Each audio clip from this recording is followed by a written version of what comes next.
Hi friends, welcome அவர் world. இன்றைக்கி நம்ம பார்க்க போகிற ரெசிபி கடாய் பெப்பர் சிக்கன் எப்படி செய்யலாம் அப்படிங்கிறத சொல்கிறேன். கடாய் வச்சுக்கோங்க. கடாய் வச்சு எண்ணெயை ஊற்றிக்கோங்க. எண்ணெய் சூடானதும் ஸ்பைசஸ் எல்லாமே போட்டுருங்க. சோம்பு, பட்டை, கிராம்பு, பே லீவ்ஸ் எல்லாமே போட்டுருங்க. போட்டு நல்லா வதங்கினதும் ஆனியன் பொடி பண்ணி வச்சுக்கோங்க. ஆனியன் ஒரு பெரிய ஆனியன் ஒன்று எடுத்துக்கோங்க. ஒன்று போதும். அதை நல்லா நறுக்கி வதக்கிடுங்க.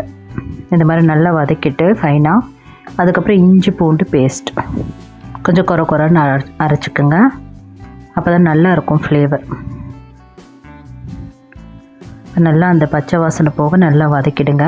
அப்புறம் 2 டொமேட்டோ எடுத்து நல்லா கட் பண்ணி அதையுமே போட்டுக்கோங்க. அதுக்கப்புறமா இப்படி எண்ணெய் திரிஞ்சு வந்ததுக்கப்புறமா தேவையான அளவு உப்பு சேர்த்துக்கோங்க. தேவையான அளவு சேர்த்துட்டு திருப்பியும் வதக்குங்க. நல்லா உங்களுக்கு இந்த தக்காளி வெங்காயம் நல்லா வதங்கியிருக்கணும். அதுக்கப்புறமா ஒரு பெரிய வெங்காயம், ஒரு 2 தக்காளியை நல்லா ஃபைனாக அரைச்சி அதையுமே நீங்கள் மிக்ஸ் பண்ணிக்கோங்க. நல்லா ஒரு 2 நிமிஷம் நல்லா மிக்ஸ் பண்ணுங்கள். மிக்ஸ் பண்ணதுக்கப்புறமா இந்த மாதிரி எண்ணெய் திரிஞ்சு வரும். அந்த ஸ்டேஜில் 1/2 kg சிக்கன் இது நல்லா கழுவி அதை நீங்கள் அதில் போட்டுருங்க. போட்டுட்டு நல்லா மிக்ஸ் பண்ணுங்கள். நல்லா அந்த தக்காளி வெங்காயம் எல்லா இடத்துலையும் படுற மாதிரி மிக்ஸ் பண்ணுங்கள். மிக்ஸ் பண்ணதுக்கப்புறமா ஸ்பைசஸ் பவுடர்ஸ் எல்லாமே போடுங்க. மிளகாத்தூள், மஞ்சத்தூள், அதுக்கப்புறம் காஷ்மீரி மிளகாத்தூள், கரம் மசாலா தூள், இது 4த்தையுமே நல்லா போட்டு மிக்ஸ் பண்ணிக்கோங்க.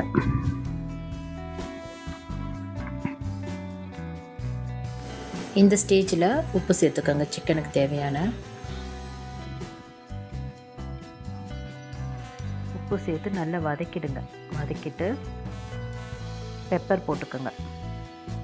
1 டேபிள் ஸ்பூன் அளவு பெப்பர் பவுடர் போட்டு நல்லா மிக்ஸ் பண்ணிக்கோங்க. நெக்ஸ்ட்டு ஒரு கிளாஸில் ஒரு 1/4 அளவு தண்ணி இருந்தால் போதும். ரொம்ப தண்ணி ஊற்றக்கூடாது. இந்த ரெசிபிக்கு நம்ம நல்லா வதக்கிடுங்க.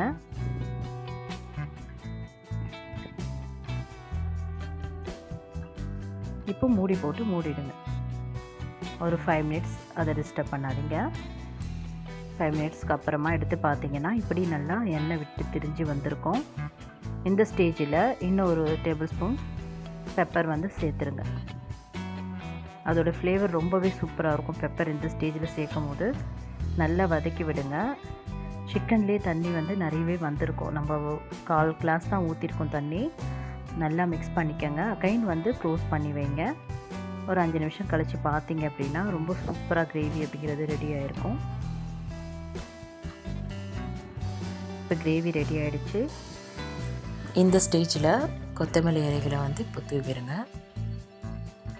அவ்வளோதான், நம்மளோட கடாய் பெப்பர் சிக்கன் ரெடி ஆகிடுச்சு. நம்ம சர்விங் பவுலுக்கு மாற்றிடலாம்.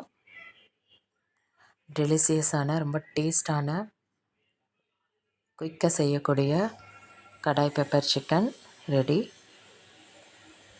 Thank you viewers.